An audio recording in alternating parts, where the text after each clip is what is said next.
hearts of men. The shadow knows.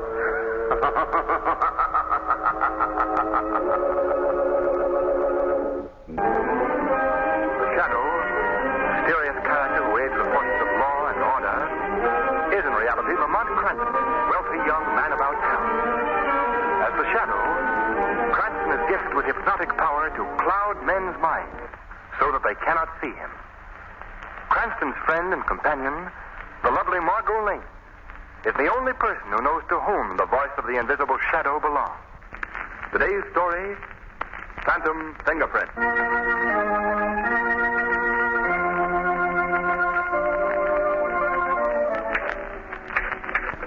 But you must understand, Lord Hawley, I am a woman. No. And let's see. I am a lady. No.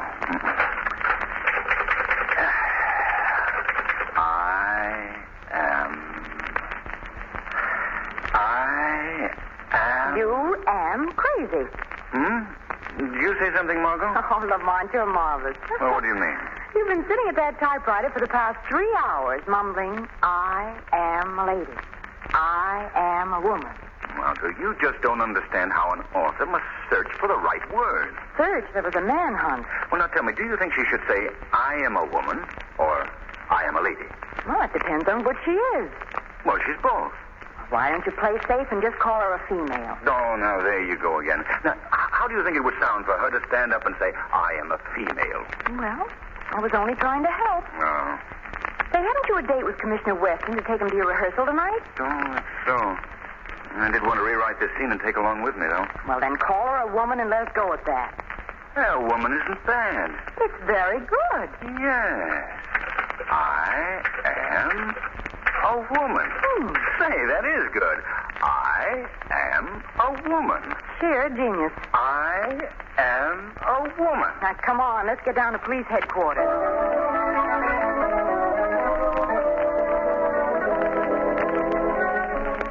All right, Commissioner Weston. Ready to see the rehearsal? Well, Cranston, as a matter of fact, I don't care much for mystery plays, and as for rehearsal... Oh, grab him quickly, Lamont. He's slipping through our fingers. No, Commissioner. I want your opinion on the play. After all, I am, as you've told me so often, merely an amateur criminologist. I'd appreciate the judgment of an expert. You really want my opinion? Your invaluable opinion, Commissioner. Well, in that case, Miss Lane, since you put it that way... And the publicity agent thinks it'll be good for the show if you come to see a rehearsal. Oh, so that's it. So I'm just being used as a publicity guy. But good publicity, Commissioner. Here's your hat, Commissioner. And your coat, Commissioner. Well, come in. Good evening. Oh, I didn't know you had visitors, Chief. Oh, come in anyway, Doc. Come on in. Thank you. Miss Lane and Mr. Cranston, Dr. Kilgore. How do you do? How do you do? We've met before, Doctor. Yes. Doc Kilgore is our medical examiner. He's been with the force for... How long is it, Doc? 40 years. Next Thursday, Commissioner. Yes, of course. And by the way, Doc, the men on the force are throwing a little party for you to celebrate your long service. Yes, I know.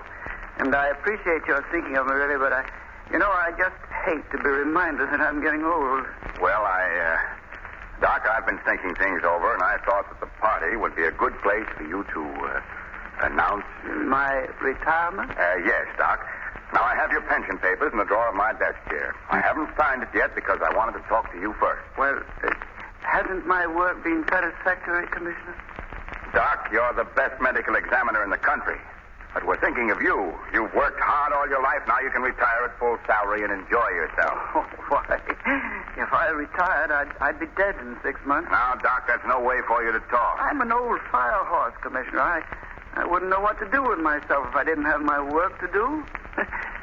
But, of course, if you want me to retire, I'll do it. I wouldn't think of it, Doc. I was only doing it for your sake. Well, then, shall we forget it for the time being? You see, I don't want to retire yet, Commissioner. No, forget it then, Doc. All right. Now, I guess I'd better get along. Oh, what is it you came in to see me about, Doc? Oh, what? Would you rather we left the room, Dr. Kilgore? Oh, no, indeed not. It can wait until morning. Well, we'll miss the first act unless we hurry. You see, Doctor, Mr. Cranston's play is in rehearsal tonight, and he wants my critical opinion. But if you want to talk to me, I'll be glad to... No, indeed. What I have to tell you can wait, Commissioner. Oh, well, let's go then.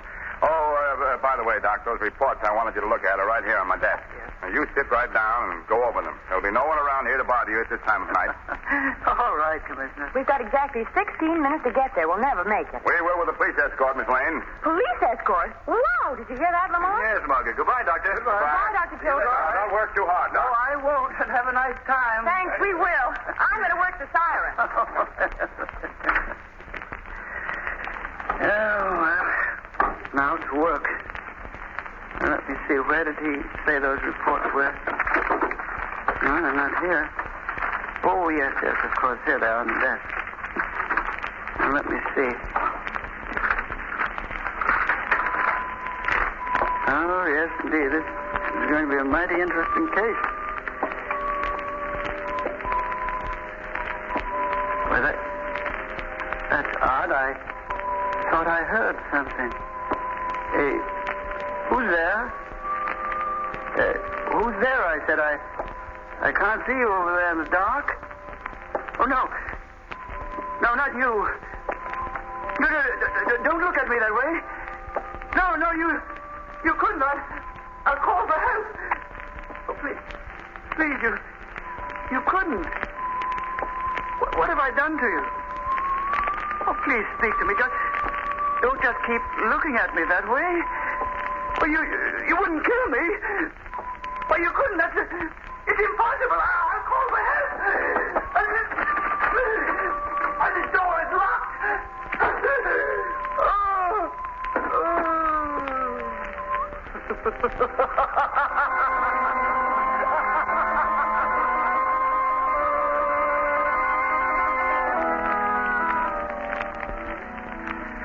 Well, Commissioner Weston, what's your opinion? I think you've got a mighty nice theater here. A mighty nice... I think Lamont's more interested in your opinion of his play, Commissioner. Well, of course. Oh, that. Well, now look, Cranston, your villain is supposed to be a master criminal. Yes? He makes a foolish blunder, for one thing. Well, then, you don't think a master criminal would leave his fingerprints around, even by accident? Emphatically, no. Well, I don't see why. Mr. Weston, you're being paged, Commissioner. Yes, one of my men from headquarters. Guy, what are you doing here, Giles? Well, Dr. Giles, hello. Chief, I've got bad news for you. Doc Kilgore is dead. Dead? What? Why, we just left him 2 hours ago in my office. He's been murdered.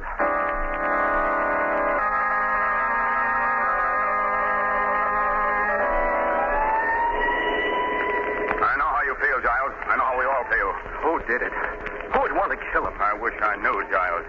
Step on it, Murphy. Yes, sir. Dr. Giles, you were Dr. Kilgore's assistant, weren't you? Oh, he was more than just my superior. He was the best friend I ever had. He put me through medical school, got me the job as his assistant. Why, he was so good to everyone. Why should anyone want... Come on now, come on. Pull yourself together. Oh, I'll be all right. I'll be all right. Have you had a chance to examine the body? Yes, I have. What did you find? Doc had been stabbed at the base of the skull with a sharp instrument. Yeah. Death resulted almost immediately, Commissioner Weston. Poor old man. At least he never knew what happened. Chief, if it's the last thing I do, I'm going to bring the Doc's murderer to justice.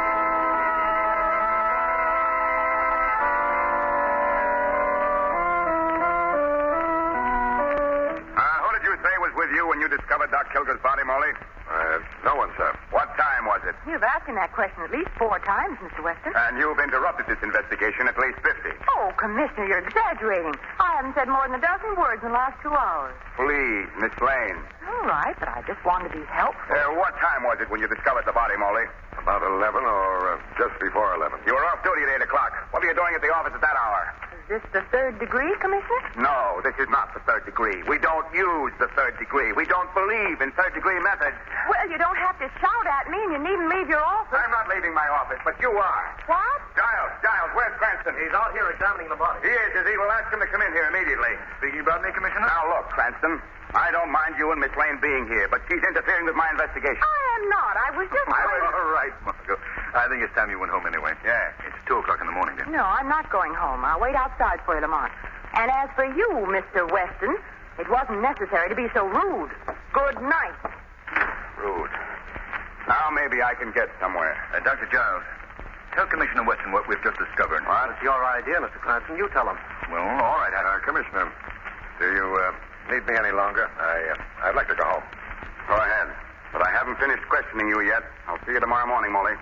Yes, sir. Good night, sir. is it, Cranston? Commissioner, do you remember Killer Norvelli? Remember him? I certainly ought to. I sent him to the chair in 1931. That's right. He was a tough customer, all right. Murdered about 5 people with his knives. Commissioner, before he started on his career of crime, he was a knife thrower in vaudeville, is that right? Yes, that's right. Now, what are you driving at? And Dr. Giles tells me he performed the autopsy on him. Right, Giles? Yes, I'll never forget. It was the fall of 1931. My first big assignment after Doc Kilgore got me my job in the department. What's the murderer electrocuted 8 years ago got to do with the death of the doctor? I don't know the answer to that, Commissioner. But there's an odd similarity in the murder technique. And as Dr. Giles pointed out, the weapon used on Dr. Kilgore left the same tri-cornered mark as found on Norvelli's victims. Yes, everything is the same. Why, if I didn't know Novelli was dead and buried, I'd say he was our man. Now, wait a minute, gentlemen. I can see exactly what you're thinking. Killer Norvelli comes back from the dead to kill a man he never had anything against. Oh, no, Cranston. All right, Commissioner. Now, what about fingerprints? As I told you before, Cranston, a smart criminal doesn't leave his prints around. Oh, but O'Reilly found a clean-cut set of prints right in the center of your desk, Chief. He's down on the files right now, checking up on them. What? On my desk? You say a complete set of prints was found? 4 fingers and a thumb, all perfect. No smudges. Perfect.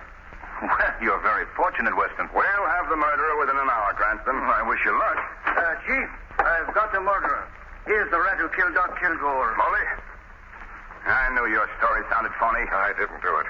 Dr. Kilgore was a friend of mine. You've got to believe Shut me. up.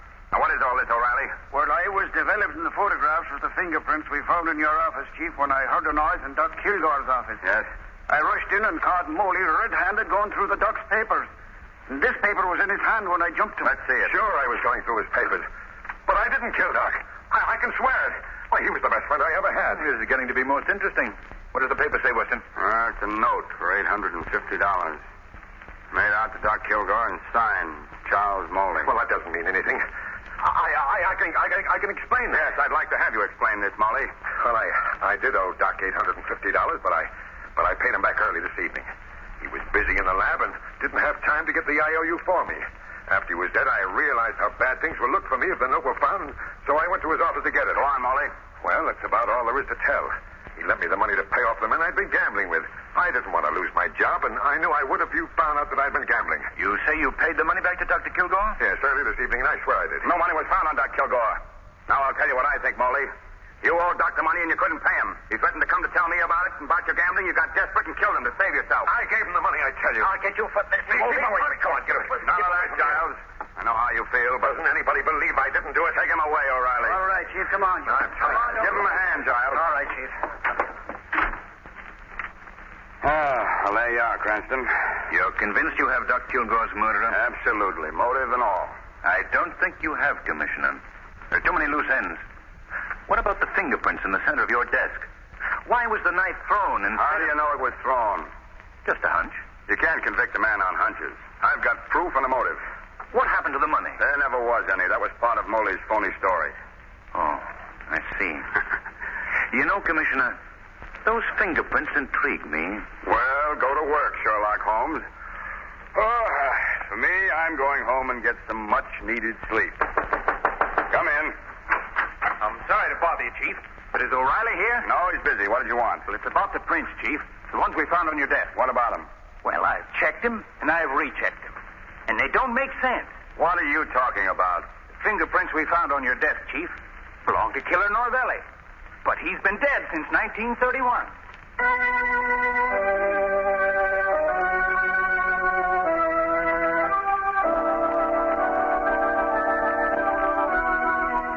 Please, Cranston, go away and don't bother me. I'm too busy to spend my time watching vaudeville acts.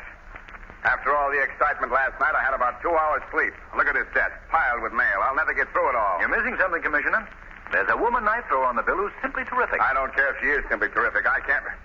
Knife thrower. A most interesting woman, Commissioner Weston. Madam Maria Novelli. Killer Norvelli's widow, you know. Ah, Killer Novelli again. Cranston, if I hear that name again, I'll begin throwing things, and it won't be knives. But, Commissioner, don't you think that... Think. Go away, Miss Lane, please. Cranston, go write another mystery play or anything you want, but don't bother me. I got the murder of Doc Kilgore, and I got a motive, and that's all I need. I hope so, old man. I sincerely hope so for your sake. As for me, I've got a hunch. Come on, Margot. Bye, Commissioner. Goodbye. Margot, the Shadow is going to pay Madame Maria Norvelli a visit backstage at the Lyceum Theater.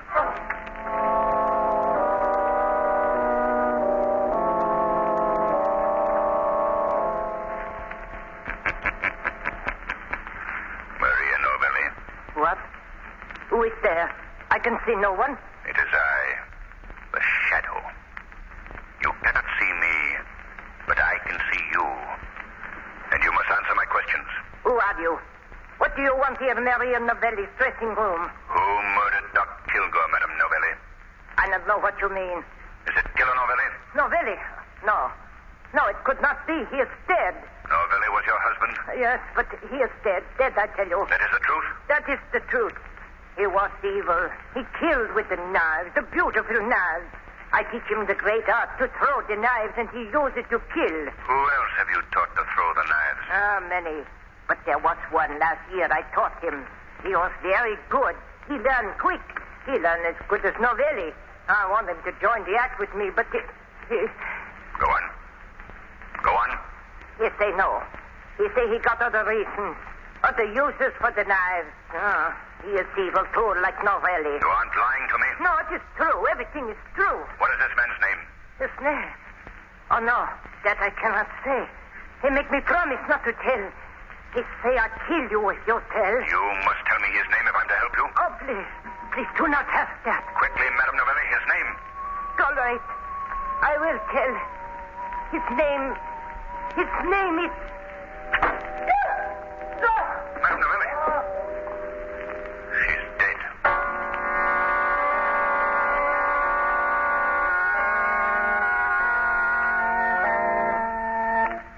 That's the story, Margot. According to Dr. Giles' report, the same weapon that killed Doc Kilgore also killed Madame Novelli. Any fingerprints found this time, Lamont? Oh, yes. The ever-present fingerprints were there. Perfect set as usual. And, of course, they belonged to our friend, the late Killer Novelli. But how could a dead man go around killing people? He couldn't, Margot. That's just it. The murderer is merely using a very clever device to throw the police off his trail. Yet the fingerprints do match, Lamont. Yes, confound it. That's the confusing part of this whole thing. If I knew how the murderer performed this neat little trick, I'd know better where to look for him. Well, darling, at least you were smarter than Commissioner Weston. He thought Moley was the guilty party. Old boy was a bit upset that the killer should have struck again and Moley safely guarded miles away under lock and key. Still, I can't be too hard on Weston. My record hasn't been too good on this case either. Well, I know maybe Killer Novelli is alive. Maybe he's the man we're after all. Oh, I know that mood of yours when I hear it. Come on, Chief. You and I are going out for a nice brisk walk. Oh, it's getting pretty late, Margot. Besides, I've No, got... I won't take no for an answer. Now, come on. Here's my right. hat and my gloves and... Oh, dear, look at them. Just look at them. Look at what? Oh, your gloves. Oh, what's the matter with them? Well, they're ruined, that's all. Ruined. I just got them back from the cleaners, and they washed them instead of dry cleaning them. Now, look. Yeah. They've ripped. Of course they've ripped. All the oil's been washed out of the leather. If they had any sense, Hey, they'd wait a minute, know. Margot. Oil, leather, preserved. Margot, if the oil was still in the leather, the preserving oil, they'd still be good. The gloves, I mean. Lamont, sometimes That's I it, think... Margot. Of course that's it. You've just given me the one link I need to solve the case. But how? I don't understand what Remember I told you if I knew how the murderer performed his trick, I'd know where to look for him? Yes, but what... Well, Margot, right now the Shadow has to make a call on a gentleman in a dissecting laboratory.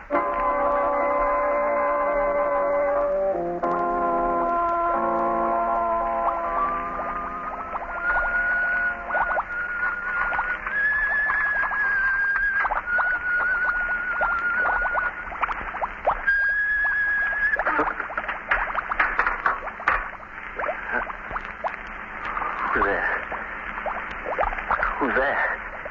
Answer me or I'll... It's the Shadow, Dr. Giles. The Shadow? So sorry to interrupt your labors, but I must ask you to give me a very unusual pair of gloves you possess. What?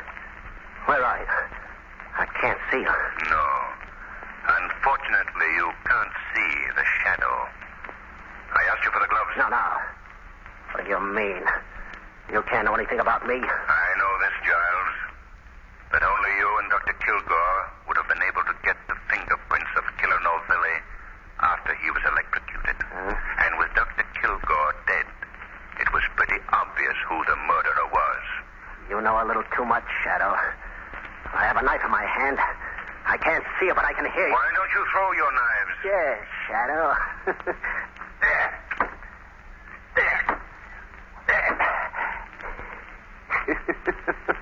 I've killed you. No, Dr. Giles. I'll not be another of your victims. Yeah? Well, what do you want of me? I want your confession to the murder of Doc Kilgore and Maria Novelli. I also want that pair of gloves you made of human skin. The skin you took from the tips of Killer Novelli's fingers when you performed the autopsy and then kept in preserving oil. You know too much, Shadow. But I can talk plainly to you because you won't live to tell. You killed Doc Kilgore? Yes, I kill him. But why? Why, Giles? Because he stood in my way. I should have been head of the department long ago. But I had to wait for him to die. You also had found out that you had Killer Novelli's fingerprints and was going to tell Commissioner Weston the night you murdered him. Is that right, Giles? That's right.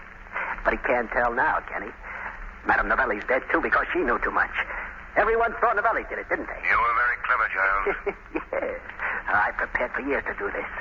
First, I stole the fingerprints from Novelli's hand when I performed the autopsy on his body. Then I got Novelli's own wife to teach me to throw the knife the way he did. No one would catch me. No one would suspect me. My crime was perfect. No crime is perfect. In some way, the criminal slips up and is brought to justice. Well, what is all this? Huh? Why'd you send for me, Giles? I sent for you, Commissioner. The Shadow. Shadow. Here in headquarters? Yes, Commissioner.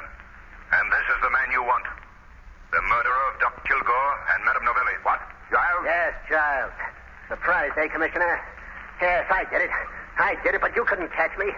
You'd never have found out. And now that you have, you're not going to take me alive. Not alive, you hear me? Listen, stop him. Stop him. Giles, got that knife! Afraid it's too late, Shadow. He's dead. Killed himself.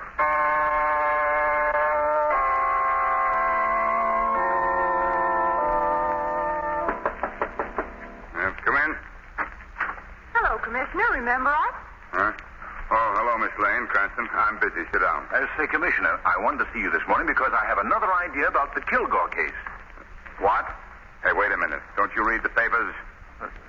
The papers? I broke the case wide open last night. It was Giles. I knew it all the time. Giles? Yeah? Well, what do you know about that? Giles? Well. Do tell us, Commissioner, why did Giles do it? Go out and buy yourself a paper, Cranston. I'm sorry. I've got a luncheon date with the mayor, and I'm late now. You know, Commissioner Weston will actually get to hate you if you tease him too much. Did you notice, Margot? He didn't give the Shadow any credit for the solution of the crime whatsoever. I broke the case last night, Cranston. Oh, but Lamont, that was a horrible case. How could Giles kill the man who was his best friend, who helped him through school, got him his job here? How could he? Well, Margot, Giles was obviously suffering from a persecution complex. He imagined the world was against him.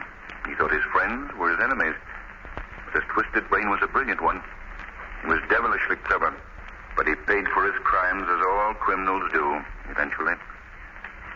Say, that isn't bad. What? That line. I can use that in my second act. You mean just before the heroine says, I am a woman? Yes. No. Oh, Margot.